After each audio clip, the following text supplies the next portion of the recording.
Bonjour à tous et bienvenue ou re-bienvenue dans ces jeudis de l'économie Radio Rythme Bleu qui font donc leur retour après cette pause de fin d'année. Et pour cette première émission de l'année, on va se livrer comme nous l'avons fait déjà les saisons précédentes, un regard et un panorama sur l'économie en général et l'économie en calédonienne en particulier. Nous allons le faire en compagnie du directeur de l'IOM, Yann Caron. Bonjour. Bonjour.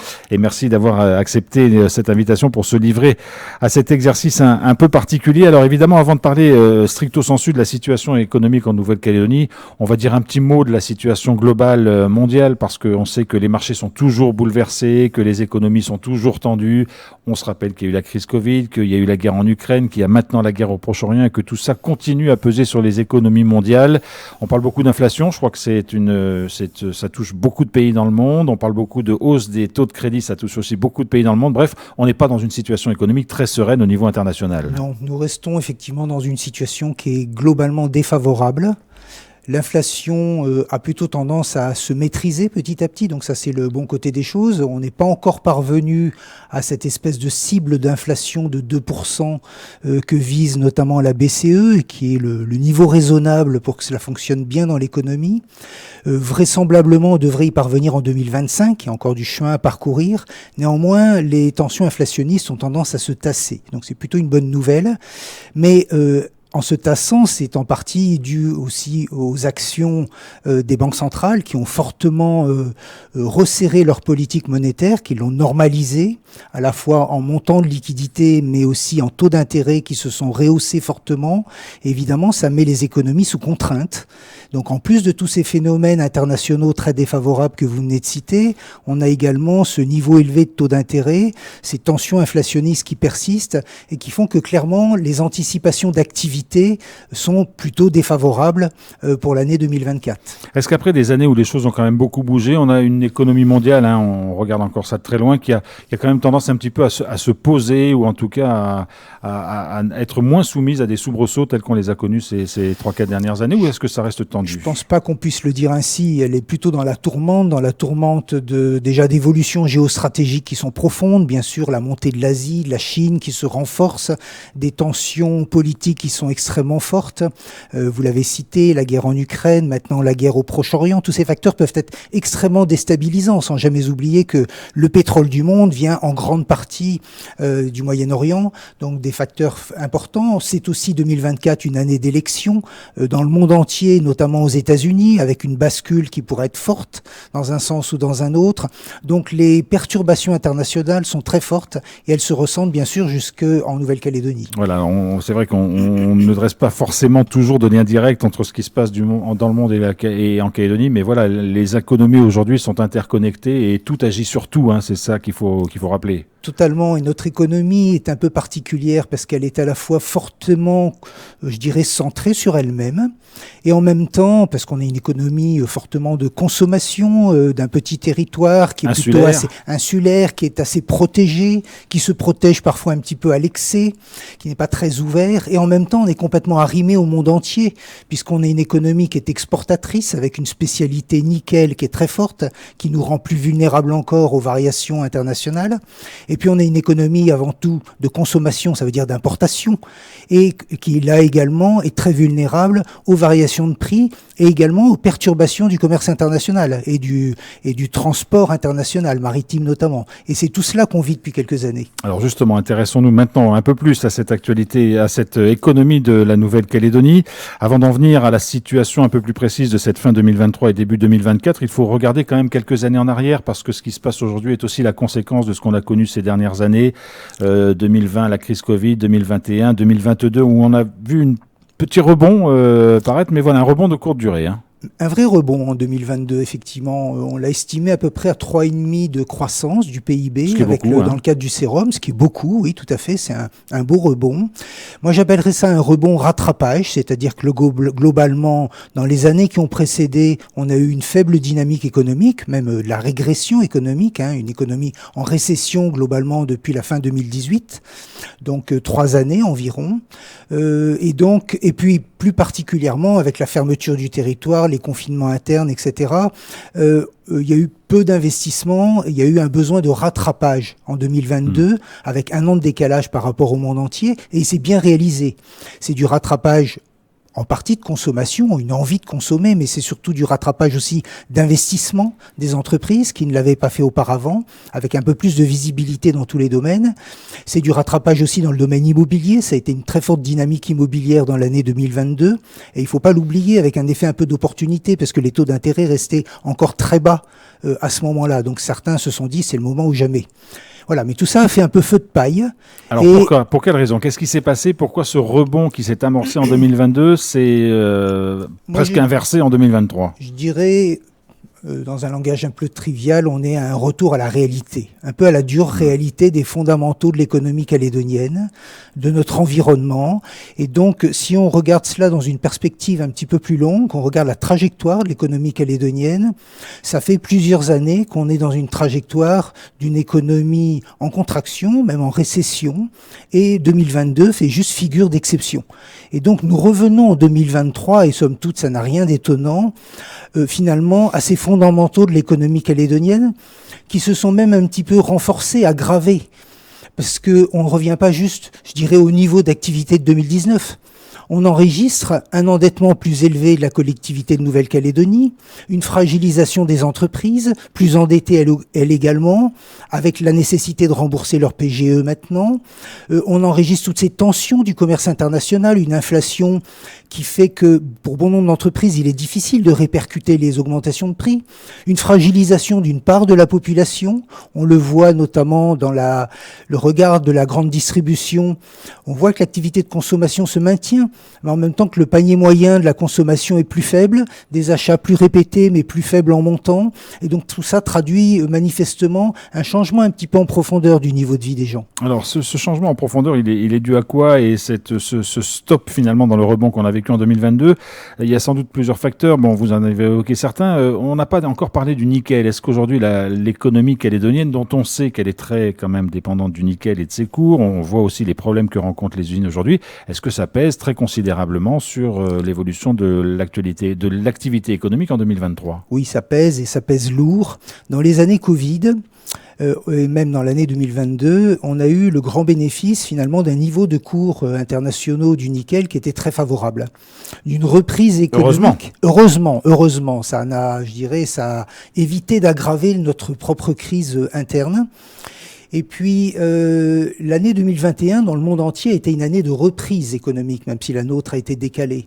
Donc, on a continué à bénéficier finalement d'une situation du nickel assez favorable, mais qui s'est dégradée à nouveau, et donc les cours ont beaucoup baissé. Et nous avons des industriels du nickel qui sont extrêmement vulnérables par leur structure de coût, notamment de l'énergie, mais aussi d'autres éléments de leur structure de coût, qui font que même en situation très favorable de cours, comme on l'a vécu les années antérieures, ils continuent à perdre de l'argent d'une façon récurrente et à des niveaux qui sont considérables. Et là, leur situation s'est aggravée ces derniers temps, au point d'être sous forte tension, et y compris tension de trésorerie. Ce qui fait qu'on a clairement une grande vulnérabilité du nickel. C'est un atout. En théorie, sur le papier, c'est aujourd'hui un facteur de vulnérabilité qui est très fort, de dépendance qui est très fort et qui vient affecter aussi toute l'économie. Très clairement, quelles que soient les entreprises qui sont prestataires du secteur nickel, elles sont aujourd'hui sous contrainte. Tout comme les LACAFAT, tout comme le sont. On va y venir, bien sûr. Voilà, l'ensemble des secteurs d'activité, que ce soit public ou privé, se trouvent sous contrainte de cette situation. Alors, avant d'en venir aux conséquences sur les régimes sociaux notamment, on sait qu'il y a des discussions en cours, qu'on parle d'un accord sur la stratégie nickel qui pourrait redonner un peu d'air aux opérateurs miniers en Nouvelle-Calédonie, avec évidemment le soutien probablement de la France qui est inévitable. Là, on est vraiment, on entend beaucoup parler d'état d'urgence. Est-ce qu'on est vraiment dans une urgence sur ce point-là ? Je le pense également. Je pense que d'abord le rapport de l'IGF qui a été extrêmement bien fait. L'Inspection générale des finances. Très clair, voilà. Il est très clair. Il traduit bien la situation. Ça a été confirmé, y compris, je crois, à vos micros, par les différentes directions des industriels du nickel. Ils sont effectivement dans une situation d'urgence parce que les années de pertes cumulées les ont rendus très vulnérables. très dépendants aussi de la bonne volonté finalement de leurs actionnaires. Et on voit que les actionnaires, pour différentes raisons, soit se sont lassés, soit ont déjà jeté l'éponge en partant, ça a été le cas de Vale, soit s'interrogent ou clairement ne soutiennent plus. Et certains d'entre eux, ou la plupart, ont également, je dirais, une action de stratégie industrielle qui se fait en dehors de la Nouvelle-Calédonie, notamment en Indonésie. Je prends par exemple le cas d'Eramet, qui développe des activités sur le nickel avec un choix qui n'est pas tributaire de la Nouvelle-Calédonie. Avec un coût notamment de production qui est beaucoup moins élevé en Indonésie qu'en Nouvelle-Calédonie. Tous les coûts sont moins élevés, les contraintes environnementales sont moins fortes, la proximité des lieux de production et du client, principalement la Chine, est presque immédiate. Les dimensions le sont également. La rapidité de mise en œuvre et d'exploitation d'une nouvelle usine, d'investissement de mise en exploitation, se compte en quelques mois quand il nous faut des années de rodage ou d'autorisation. L'accès aux autorisations, notamment d'exploitation de permis miniers ou de volume ou d'exportation, est évidemment tout à fait différent des nôtres. Et surtout, les coûts, notamment de l'énergie, n'ont absolument rien à voir parce que les nôtres sont extrêmement pénalisants. Alors on sait qu'un certain nombre d'industries métallurgiques en Nouvelle-Calédonie sont sous contraintes fortes, notamment il y a des mesures, je crois, certaines sont sous mandat ad hoc ou en procédure de sauvegarde, ce qui induit un certain nombre évidemment de contraintes économiques. On voit aussi que certaines d'entre elles l'ont annoncé et d'autres entreprises le font, arrêtent par exemple pour préserver leur trésorerie, de payer des cotisations sociales, de payer ce qu'elles doivent à la CAFAT. Est-ce qu'on est là dans un risque d'affaiblissement en domino ? Il me paraît clair que ça traduit bien une situation d'urgence, une situation critique à ce stade-là, la nécessité d'avoir des décisions bien sûr économiques, des décisions d'actionnaires, des décisions politiques qui doivent être prises rapidement. On n'a plus le temps d'attendre. Et que bien évidemment, l'effet domino, je dirais, il s'enregistre, il se constate déjà depuis un certain temps, parce que ça fait déjà du temps, je crois que ça se chiffre même en plus d'un an, notamment je pense à la SLN qui était déjà dans une mesure de cette nature l'an dernier, qui sont amenés à faire des arbitrages, qui sont amenés bien sûr, et c'est de la saine gestion, mais ça induit aussi des contraintes, je dirais, à optimiser le coût de prestation de leurs sous-traitants, des choix qu'ils peuvent être amenés à faire, leur budget dans l'ensemble. Donc ça, c'est, je dirais, une nécessité de bonne gestion de chef d'entreprise. Mais il est clair que ça impacte l'ensemble de l'économie calédonienne. Et bien plus grave encore, lorsqu'on en arrive à ne pas pouvoir payer les cotisations sociales et donc à finalement mettre un peu plus en péril une structure de protection sociale qui est déjà extrêmement fragilisée par ses dettes cumulées depuis de nombreuses années et l'absence de solutions pérennes, on arrive à être un petit peu au bout du bout dans tous les domaines, sachant que la Nouvelle-Calédonie elle-même en tant que collectivité est elle-même à un niveau d'endettement tel qu'elle ne peut plus subvenir par ses propres moyens, et déjà ces dernières années elle ne l'a fait que par des prêts externes garantis par l'État ou par des subventions nouvelles apportées par l'État. Donc notre degré de dépendance, on voit, est arrivé à un stade qui est extrêmement critique. Alors pendant ce temps-là, Yann Caron, les Calédoniens sont eux beaucoup préoccupés évidemment par leur pouvoir d'achat, puisque c'est la vie quotidienne des gens de savoir un peu ce qu'ils vont pouvoir acheter, dans quelle proportion. Et quand on parle pouvoir d'achat, on parle nécessairement de l'inflation et de l'évolution des prix. Vous l'avez dit, au niveau mondial au début de cette émission, l'inflation a tendance un petit peu à se stabiliser ou en tout cas à ralentir. Qu'est-ce qu'on peut dire sur l'évolution de l'inflation en Nouvelle-Calédonie l'an dernier et dans quelle situation est-on aujourd'hui en début 2024 ? Alors la nôtre est plutôt bonne, même assez saine. Notre ralentissement de l'inflation a été beaucoup plus marqué que partout ailleurs. Il faut bien sûr avoir à l'esprit que l'inflation calédonienne, c'est avant tout une inflation importée, grandement liée à l'énergie, dont les prix ont plutôt eu tendance à s'assagir après une période de très forte tension, notamment liée à la guerre de la Russie en Ukraine. C'est un petit peu derrière nous, tout ça s'est un petit peu réorganisé. On a aussi bien sûr quelques facteurs d'inflation qui sont propres à la Nouvelle-Calédonie, qui ont été notamment particulièrement forts et sensibles pour le grand public et le pouvoir d'achat des ménages sur les fruits, sur les légumes, sur tout ce qui est production agricole, qui enregistre le surcoût des intrants, bien sûr, donc de l'inflation importée, mais qui a aussi été très fortement tributaire des conditions climatiques. On voit aujourd'hui sur les étals des marchés que beaucoup de prix se sont au contraire énormément réduit, presque effondré pour certains. Ça peut même d'ailleurs arriver à poser un problème de production, surproduction, avec une inadéquation de coûts pour les producteurs, tant ces variations sont très fortes. Mais ce qui est très clair, c'est que c'est plus favorable au panier des ménages.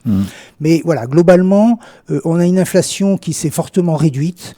Le montant global de l'année 2023 devrait être de l'ordre d'à peu près 2%.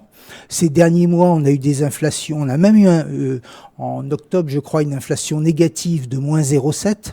On est remonté un petit peu au-dessus. On va dire qu'on va osciller probablement maintenant aux alentours de entre 0 et 1%, ce qui est même au-dessous de la cible d'inflation de la Banque Centrale Européenne. Donc, on est plutôt dans une bonne situation. Alors, on est dans une bonne situation plutôt sur cette question de l'inflation. On s'est aperçu en 2023 que l'emploi s'était plutôt maintenu, ce qui est une bonne nouvelle, puisque ça veut dire que les gens ont des salaires et donc ils peuvent aussi consommer. Ça veut dire qu'on est plutôt dans une bonne période en ce moment. Il faut le tempérer parce que déjà l'inflation s'est tassée, elle est revenue à un niveau acceptable. Mais les prix ont bien augmenté. Oui. Je veux dire, tant qu'on n'a pas une inflation négative qui rattrape le niveau d'augmentation de prix qu'on a connu auparavant, on a bien un surcoût global sur les prix qui affecte le pouvoir d'achat des ménages. Donc ça, de toute façon, on le prend de plein fouet et on va continuer durablement, certainement, à le prendre. On a, dans une certaine mesure, heureusement, pas trop d'effet de second tour, c'est-à-dire que les négociations salariales ont été raisonnable, on va dire, contenu, mais évidemment, ça affecte en partie le pouvoir d'achat. Donc ça, ce sont des éléments qu'il faut prendre en compte. On a un niveau global de consommation qui est relativement satisfaisant. J'ai envie de dire que la consommation soutient l'économie calédonienne. C'est somme toute assez normal parce qu'on a une économie largement composée de fonctions publiques ou de sociétés d'économie mixte, etc. Tout ça qui fait finalement des revenus qui sont maintenus. Et puis la dynamique de 2022 a redonné un niveau d'emploi aussi un petit peu plus élevé. L'ISEE disait un niveau record et on est resté à un niveau relativement conséquent, même s'il y a certainement un peu de fragilité là derrière. Donc tout ça, ça maintient du niveau de consommation. Mais malgré tout, on pense qu'on a un certain nombre d'indicateurs, même s'il n'y a pas de vraie évolution d'indicateurs de vulnérabilité.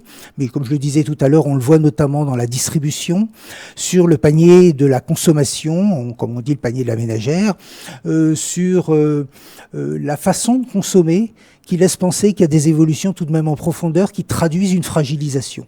Alors on a parlé, Yann Caron, de la situation internationale, on a parlé des difficultés du nickel, on vient de parler du pouvoir d'achat qui intéresse les Calédoniens, parlons aussi des entreprises et du monde économique en Nouvelle-Calédonie, que vous scrutez aussi régulièrement au travers de ce qu'on appelle l'indice l'indicateur du climat des affaires, l'ICA, qui a tendance à fluctuer quand même quasiment d'un trimestre à l'autre.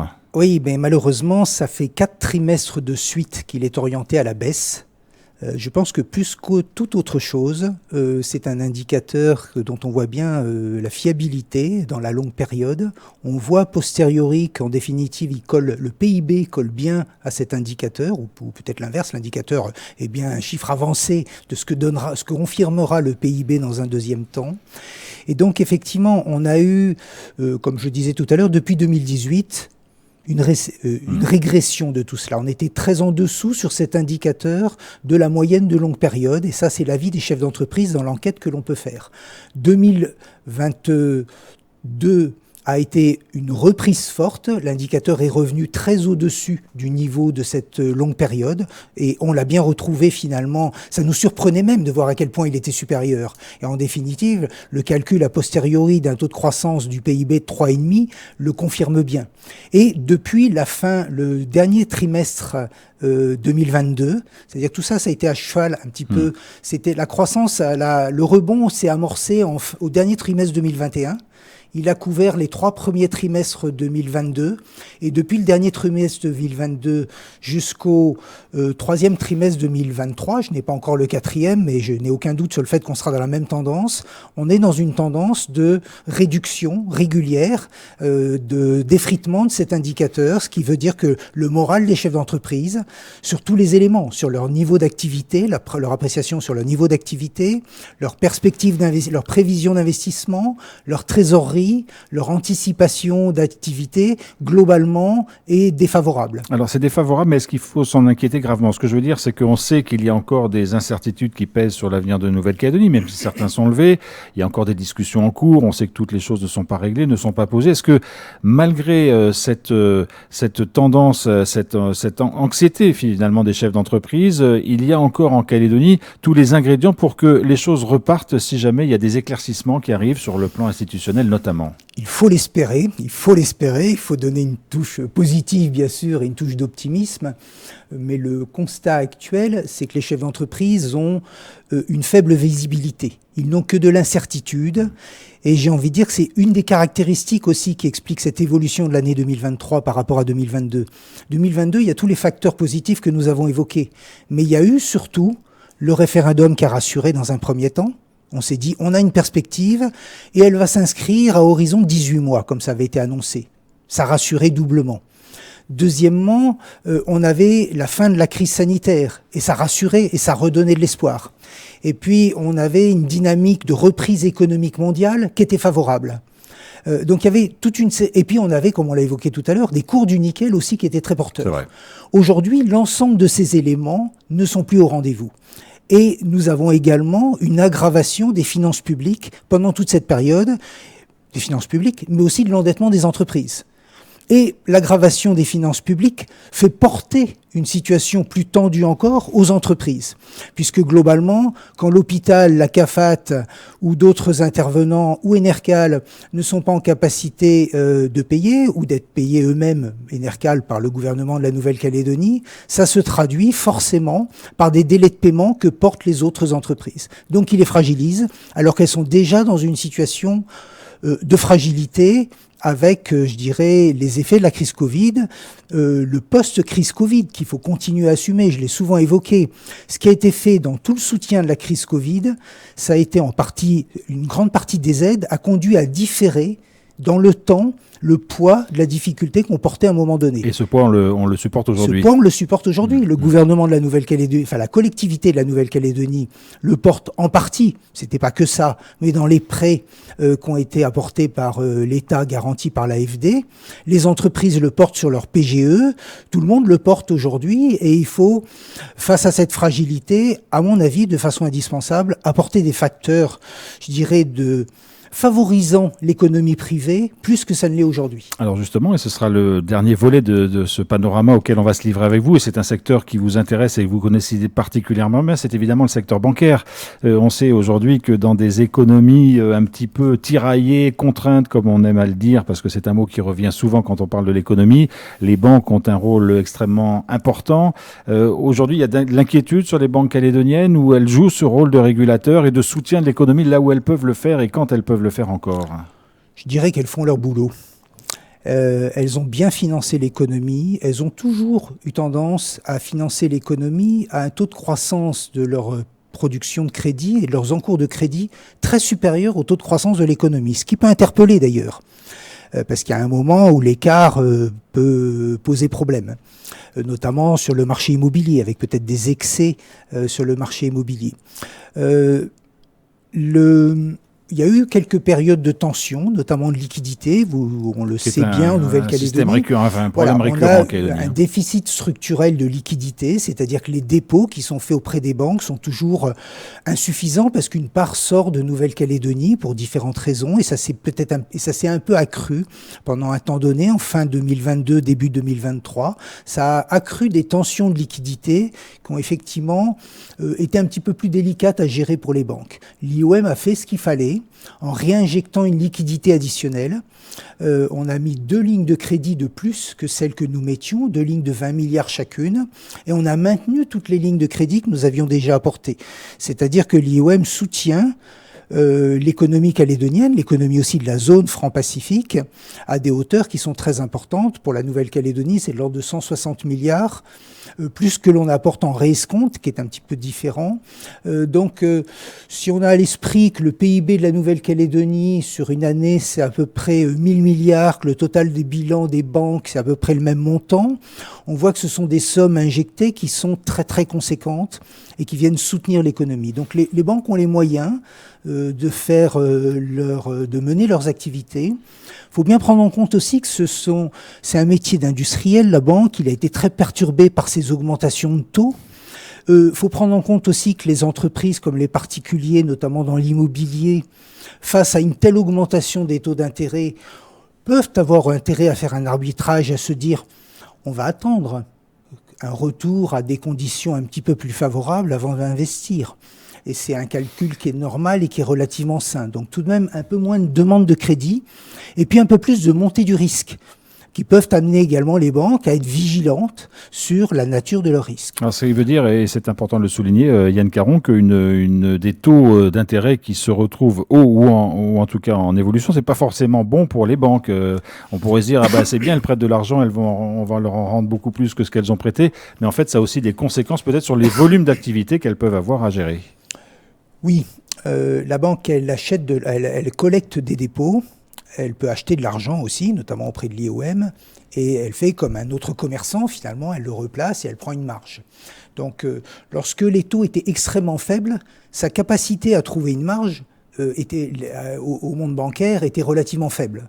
Un peu comme lorsque les cours du nickel sont très défavorables, c'est plus difficile de trouver le moyen de placer sa marge.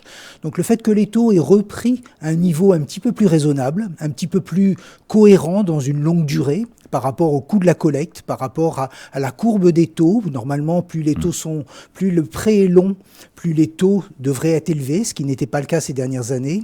Donc les choses se sont un petit peu rétablies. Maintenant, ça se fait aussi progressivement. Et puis dans tout ce jeu-là, il y a aussi, je dirais, le jeu de la concurrence, le jeu des mécaniques un petit peu de l'industrie bancaire, le jeu aussi du taux de l'usure qui fait que les banques ne peuvent répercuter les taux, notamment sur l'immobilier, qu'avec un décalage de temps. Et le taux de l'usure est déterminé en métropole et non pas en Nouvelle-Calédonie, ce qui vient les pénaliser. Donc tout ça vient les affecter.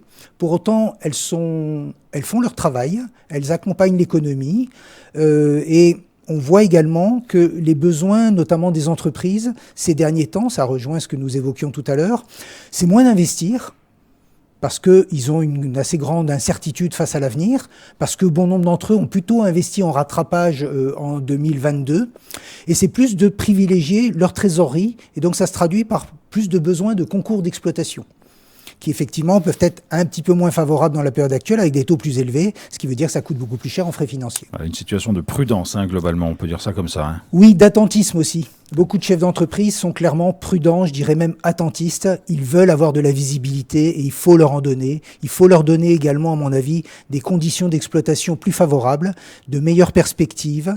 J'ai envie de dire, il n'y a pas besoin de subventions, il y a besoin de visibilité, il y a besoin de générer plus de valeur en Nouvelle-Calédonie et ça me paraît indispensable. Plus de compétences aussi, d'ouvrir le pays à la compétence parce que c'est indispensable aujourd'hui. Merci beaucoup Yann Caron de nous avoir éclairé sur la situation économique de la Nouvelle-Calédonie en ce début d'année 2024. On scrutera aussi avec vous et on aura sans doute l'occasion de communiquer de nouveau avec vous et de commenter les derniers indicateurs de l'année 2023 qui nous permettront d'avoir un regard et un panorama complet de cette année 2023. Merci beaucoup d'avoir accepté d'être le premier invité de cette saison 2024. Voilà, je suis encore resté l'an dernier des Jeudis de l'économie Radio Rythme Bleu.